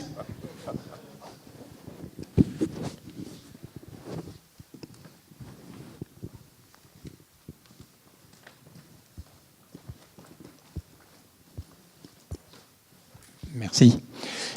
Oui, est-ce que vous pensez que dans l'imaginaire, bon, il y a le roman, l'écriture, mais l'humour, est-ce que c'est possible aussi pour apaiser les mémoires, puisque là, je fais un peu allusion à Félag, et notamment une interview qu'il a donnée dans un hebdomadaire cette semaine, où il a redit sa fameuse phrase « La colonisation a été ratée, l'indépendance a été ratée, un but partout ». Donc, pour lui, cet humour permet de dévictimiser et déculpabiliser. Et moi, je pense effectivement que cet humour permet d'apaiser les mémoires. Et vous, qu'en pensez-vous? Alors, si vous voulez, l'avantage en Algérie, c'est qu'on a vraiment beaucoup d'autres sujets d'humour que la guerre d'Algérie. On n'en manque pas. Et voilà, en même temps, si ça vous intéresse, il y a énormément d'humoristes. L'Algérie est impactée par les nouvelles technologies, comme tous les pays au monde. Donc il y a des stars sur YouTube, des jeunes humoristes qui nous font bien rire. Après, si vous voulez connaître, vous êtes francophone, donc si vous voulez connaître la teneur de l'humour actuellement en Algérie, il y a un site que je vous conseille qui s'appelle elmanchar.com, où vous avez un peu une idée de ce qui peut préoccuper les Algériens en matière d'humour. Voilà, mais c'est vrai que Félag est d'une génération un peu plus. Il fait toujours rire tout le monde en Algérie, mais il est d'une génération. Voilà, il est plutôt de ma génération. Après, donc il y a l'Algérie confrontée à d'énormes défis sociaux, politiques, culturels. Elle est dans son présent. Et c'est vrai qu'on peut toujours l'imaginer comme étant extrêmement immobile, vu par des analystes, on en avait parlé, politiques et autres, mais elle est comme toute société, elle vit, chacun essaie de se débrouiller à sa manière, il y a des réseaux sociaux, et la société est mouvante. Moi, j'y comprends pas grand-chose, j'essaye, avec les outils que j'ai, d'essayer de témoigner, de participer d'un mouvement, mais... Voilà. Mais en tout cas, l'humour est toujours aussi présent en Algérie. Voilà. Félag a fait beaucoup d'enfants et il en fera d'autres. Alors, pour parler de la guerre d'Algérie, il y a aussi Hassan Tero, quand même, qui est un film autour de la guerre d'Algérie qui est très drôle, qui est ce gars un peu couard, un peu. Voilà. Tero, comme terroriste. Hassan Terro. Hassan, c'est un prénom, et Terro, c'est... Bon, bonsoir, merci. Ça va être un peu fragmenté, hein, ça va jaillir comme ça. Alors, El Manchar, c'est le Gorafi ici. C'est le Gorafi algérien, le El Manchar. Donc, c'est satirique. En effet, on les voit dans les réseaux sociaux et il y a beaucoup d'humour. Certains prennent ça d'ailleurs au pied de la lettre et c'est très drôle quand ils... c'est comme le Gorafi en français. Ce que je voulais dire, c'était par rapport à cet apaisement qui n'est pas du côté français. Du côté algérien, je pense qu'en effet, ils en ont ras-le-bol. Ils ont eu autre chose. Ils ont eu une décennie noire. Ils ont eu Boudiaf, qu'ils ne connaissaient pas. Et pourtant, il fait partie d'une icône pendant cette guerre d'Algérie. Donc, quand Boudiaf arrive en Algérie, je crois qu'il y a 70% de la population qui, en effet, a moins de 30 ans, qui ne connaissent pas ce personnage qui, pourtant, faisait partie de cette, non pas oligarchie, mais de... Voilà. Côté français, il me semble... Alors moi, je suis française, mais j'ai demandé la nationalité algérienne récemment. Je l'ai demandé d'ailleurs au moment de la déchéance. C'est très drôle. Donc je suis franco-algérienne. Voilà. Je suis franco-algérienne, mais française, née en France, en Bretagne, et j'ai eu un vide, un espèce de trou béant par rapport à cette histoire-là, parce que justement, mon père ne répondait pas à mes questions, et les bouquins d'histoire non plus. Donc j'ai fait un 3e cycle pour pouvoir avoir... j'allais dire, j'avais faim de connaissances, de savoir, parce que ça posait souci à mon père, donc il m'a transmis une non-transmission qui est devenue une colère. Une colère parce que je ne trouvais pas de réponse non plus du côté du savoir. Enfin, côté français et algérien, c'est encore autre chose. Et tout ça pour dire que déjà au niveau... il me semble que la langue étant un territoire, le fait de ne pas avoir pu... apprendre cette langue maternelle de mon père, enfin, l'arabe. En revanche, on m'a fait faire allemand première langue, où là aussi il y a eu des guerres pourtant. Pour autant, pas des moindres, 2 grandes guerres mondiales. Et on voyait, enfin, ça m'avait choqué, moi, cette main de Helmut Kohl avec Mitterrand. Je garde toujours ça en mémoire, parce que je pense que la France a fait le pari de l'économie plus qu'au social. Et il y a plein d'orphelins. Il y a plein d'enfants comme moi.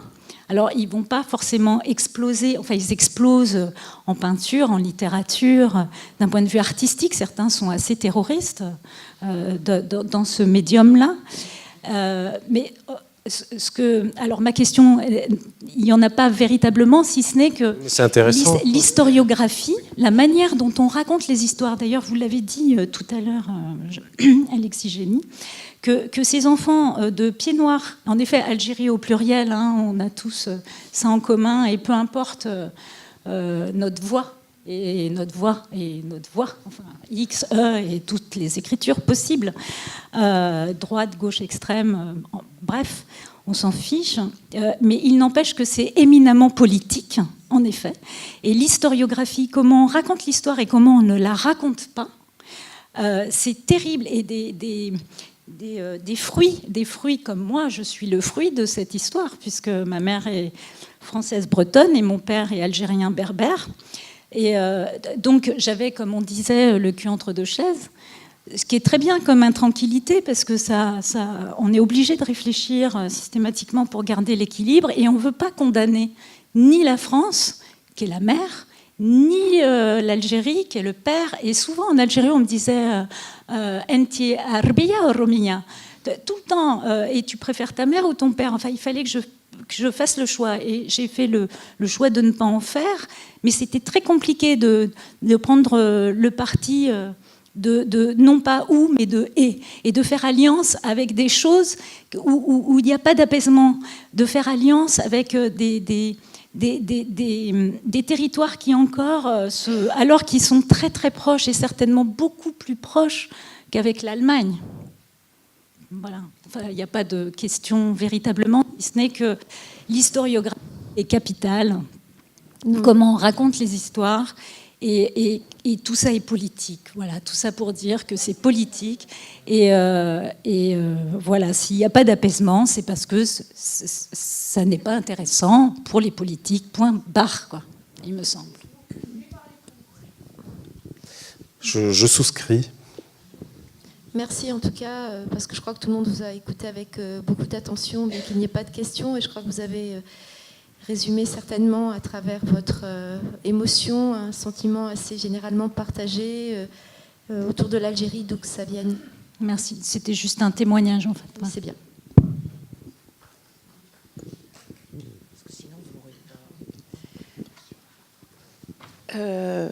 Bon, j'ai été touchée par ce que vous avez dit. Moi, je voulais évoquer le musée de la guerre à Alger, que j'ai visité avec beaucoup d'étonnement. Donc, j'aurais voulu avoir votre avis sur comment on transmet, enfin justement cette transmission sur cette fameuse guerre d'indépendance.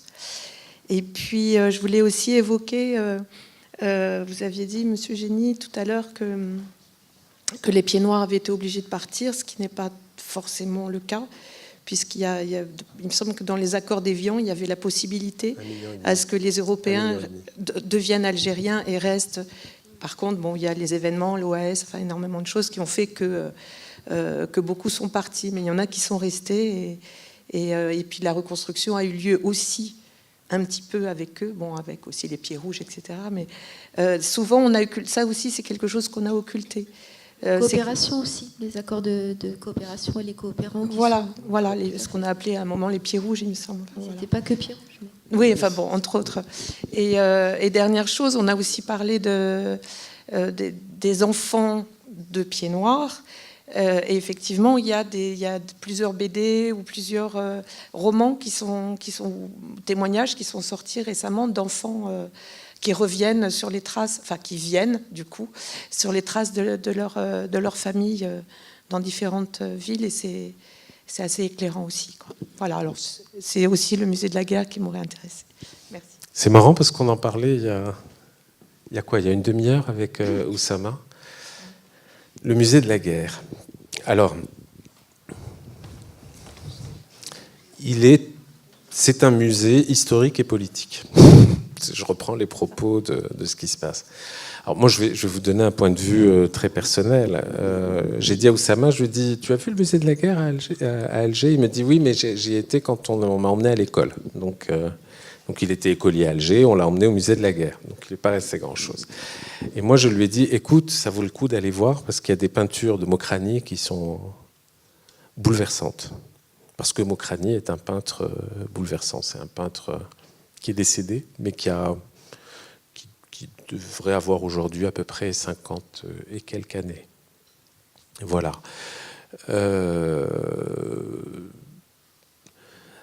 Je n'associe pas le musée de la guerre à la transmission. Ce n'est pas ce qu'on m'a transmis. Vous savez, on a un rapport à l'officiel en Algérie qui est très compliqué. Voilà. Et si vous voulez, les nouvelles technologies n'arrangent pas les choses.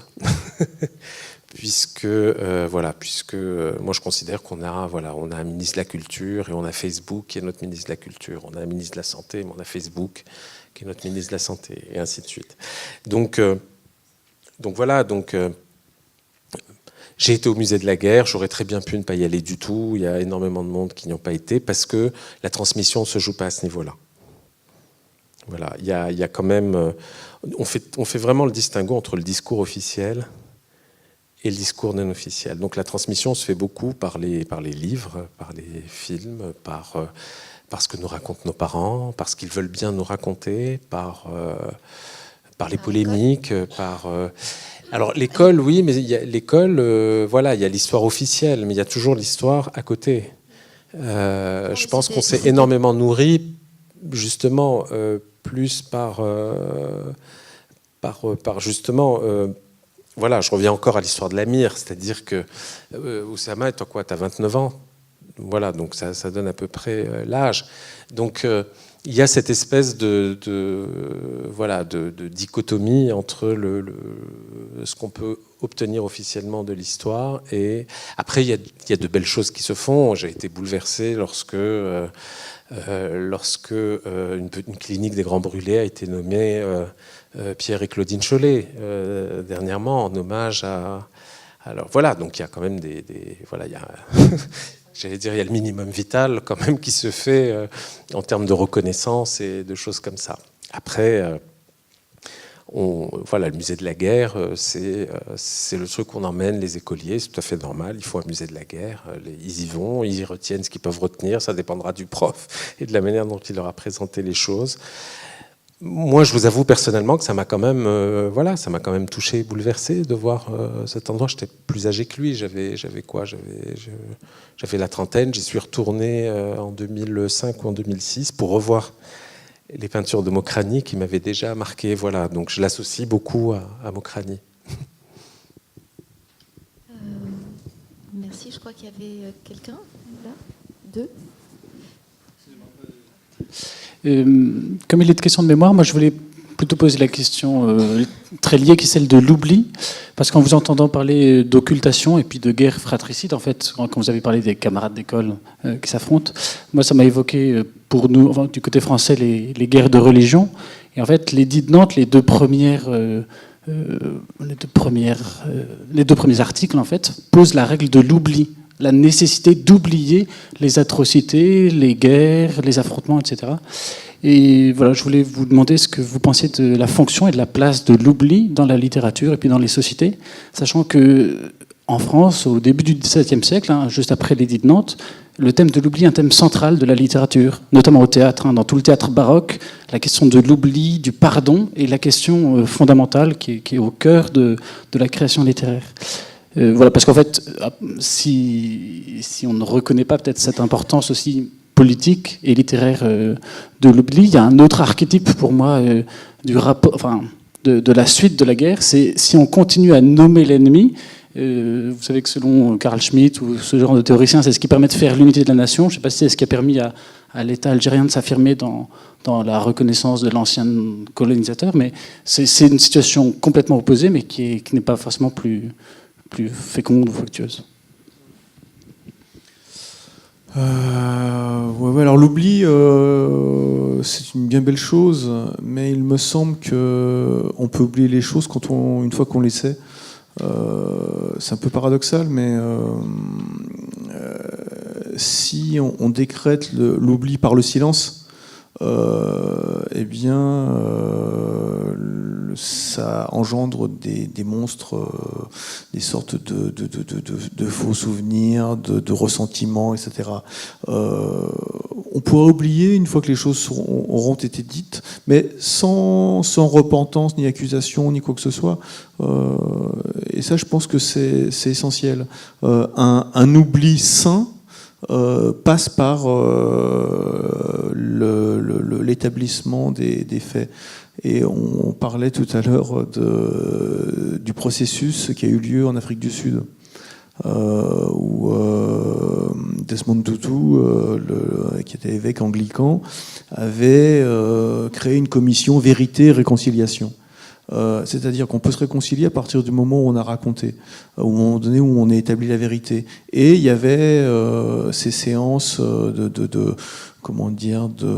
d'aveux, de récits, où des afrikaners étaient confrontés à des noirs, et on pouvait, en effet, les bourreaux et les victimes pouvaient parler, pouvaient dire, pouvaient raconter. Alors, dans des grands épanchements de larmes, très, dans une spiritualité protestante africaine.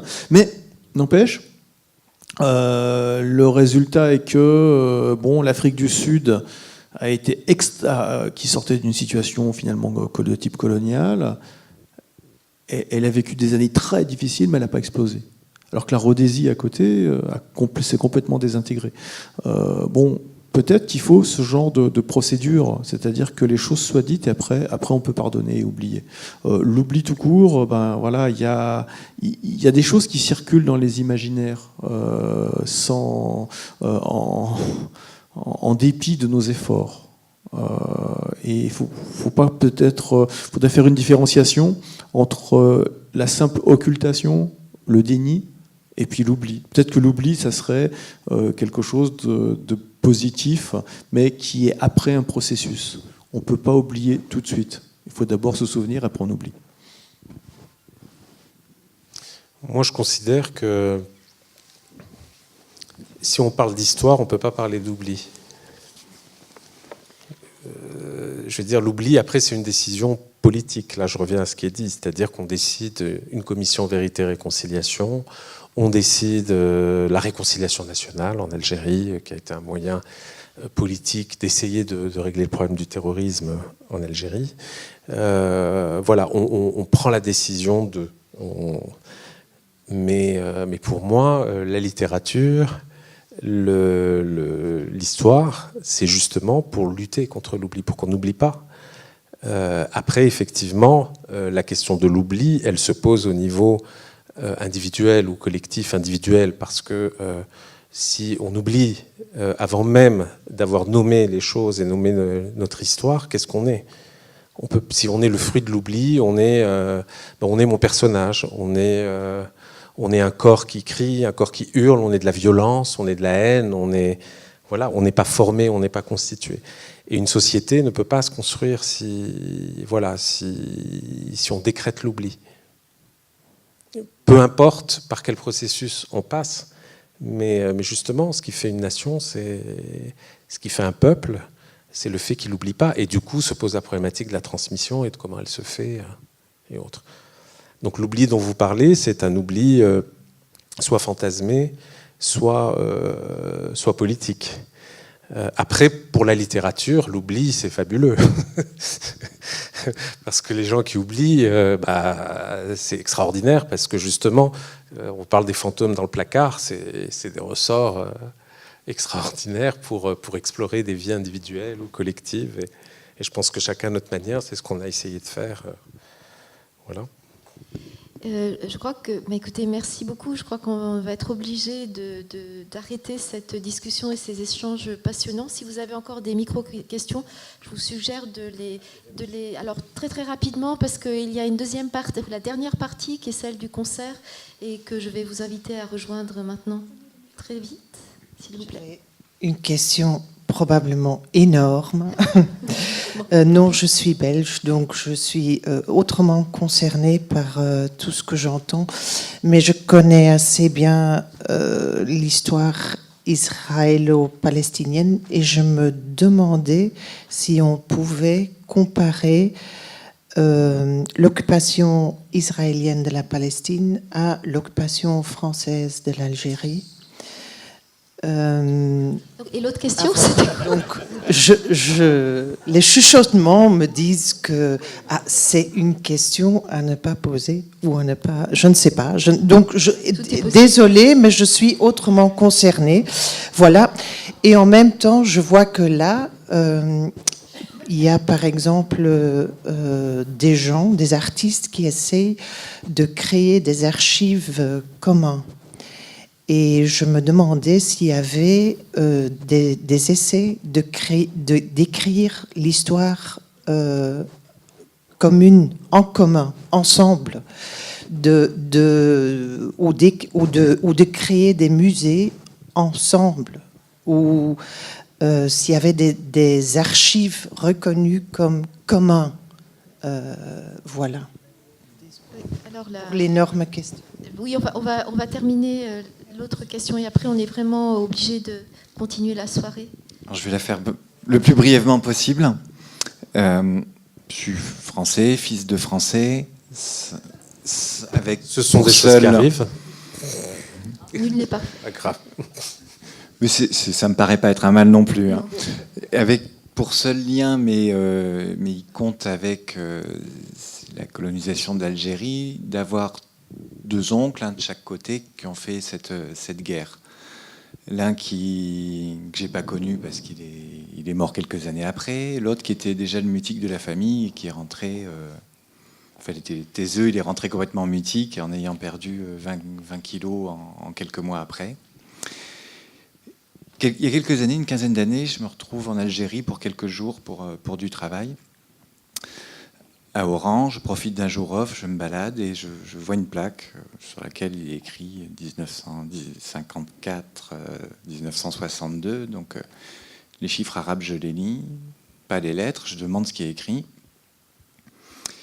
Et on ne veut pas me répondre d'abord, j'insiste, et puis on me dit finalement que c'était un lieu qui servait de prison.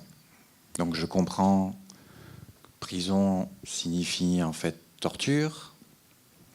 Et à ce moment-là, je deviens, pour le coup, vraiment caché d'aspirine, quoi. Je me sens devenir livide. Alors je vais avoir une espèce de non-question qui est celle moi, que je me pose et qui est peut-être la raison de ma présence ici, c'est qu'est-ce qui remonte à ce moment-là? Qu'est-ce qui fait que quelqu'un qui n'a pas connu directement ces événements ou de manière assez lointaine, que quelque chose remonte, et qu'est-ce qui, sachant que le quelqu'un en question est photographe, donc justement je ne travaille pas dans le champ des mots, des images, ça va m'amener d'ici pas longtemps en Algérie à le travailler. C'est une espèce de non-question, hein, mais qui est un témoignage, peut-être que vous voudrez en faire quelque chose, je ne sais pas. Une petite non-réponse alors. Moi, je crois qu'il y a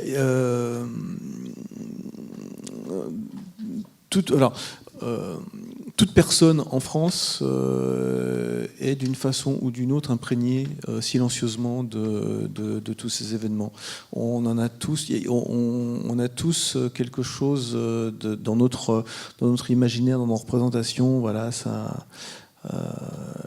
Et c'est vrai que se confronter à Alger, à des lieux comme ça, moi j'ai aussi fait cette expérience. Il y avait un chauffeur de taxi qui m'avait emmené à différents endroits, il me montrait, et moi j'étais extrêmement touché. Alors en plus, bon, j'avais un peu travaillé dessus, mais de voir la Villa Sésigny, de voir Climat de France, de voir la prison Barberousse, etc., et de les voir en vrai là devant moi, tomber. J'en étais. Alors pourtant, voilà, moi j'ai pas de. Enfin, c'est un lien imaginaire, et en plus c'est même pas imaginaire personnel, c'est de l'imaginaire collectif. Et puis là, c'était là. Et ce qui était drôle, c'est que la prison Barberousse, j'y suis allé, pour ça on était plusieurs, il y avait un jeune Algérien qui nous guidait, il avait 25 ans, quoi, et en fait lui il connaissait pas. On tombe sur la prison Barberousse. Alors moi, là aussi, je reconnais les plaques. Il y a une grosse plaque dessous. Il y a tous les gens qui ont été guillotinés là. Et alors toutes les dates, c'est entre 54 et 62. Ben, je me dis, bah oui, c'est ça. Et en fait, de l'autre côté de la rue, il y a la Casbah qui commence. Et je savais que chaque fois qu'il y avait un type qui était guillotiné dans la cour de Barberousse, il y avait les autres prisonniers qui chantaient. Et après, de l'autre côté de la rue, il y avait les gens les femmes qui faisaient des you-you, des concerts de casseroles, etc. Et ça faisait un bordel pas possible dans toute la ville. Et putain, c'était là, je suis sur la rue où là, d'un côté, il y a la prison, de l'autre côté, il y a la Casbah. C'est là, c'est le lieu. Et j'étais extrêmement, profondément touché par, finalement, cet endroit qui avait l'air de rien, et qui pourtant qui était porteur d'une histoire très très forte, qui n'était même pas mon histoire, mais qui était une histoire collective dont j'avais reconstitué des petits morceaux. Je crois que... voilà, l'Algérie fait partie de notre imaginaire, et l'imaginaire nous constitue. Bon, c'est peut-être un truc de romancier, ça. Et peut-être très simplement pour répondre à votre question, madame, je pense qu'on est peut-être dans un moment où on comprend que l'histoire est un perpétuel mouvement. C'est difficile de figer l'histoire, une telle histoire en particulier qui est sur 2 pays. Dans un musée, et c'est peut-être plus à travers des expositions ou des choses plus virtuelles, plus légères qu'on peut aborder ce type d'histoire, et ça reste une question extrêmement politique, diplomatique, et que donc il est éminemment très compliqué de faire ce type de programme, mais on est dans un monde beaucoup plus évolutif ou par la voie d'exposition et d'archives virtuelles, on peut commencer à rassembler aussi tout ce qui est à travers le monde, et en particulier de part et d'autre de la Méditerranée. Peut-être pas en dur, mais peut-être dans quelque chose de plus évolutif et plus facile aussi, puisque de plus en plus les archives sont numérisées, de mieux en mieux, les photographies, et donc on peut petit à petit rejoindre des savoirs a priori physiquement éloignés à travers un prisme ô combien redoutable qui est Internet, mais qui aussi, pour le savoir, peut être aussi un gage d'humanité, en tout cas pour l'histoire. Pour la question du conflit israélo-palestinien, il faut savoir que les Palestiniens se réclament beaucoup de la guerre d'Algérie. Donc ils associent, et ça date depuis extrêmement longtemps, depuis les années 60, donc ils associent énormément le parcours du FLN dans la guerre d'Algérie au parcours des Palestiniens. Voilà. Donc il s'agit clairement pour eux d'une décolonisation. Et aussi, j'ai déjà entendu de nombreuses fois des Israéliens francophones qui sont issus du Maroc ou d'Algérie, et qui, pour eux, voient dans Israël une façon de rejouer cette guerre d'Algérie, et à la limite presque une façon de gagner cette guerre d'Algérie. Donc il y a cet imaginaire-là aussi qui circule, au moins en tout cas dans tous ceux qui ont immigré en provenance du Maghreb. Écoutez, merci beaucoup à tous pour votre écoute.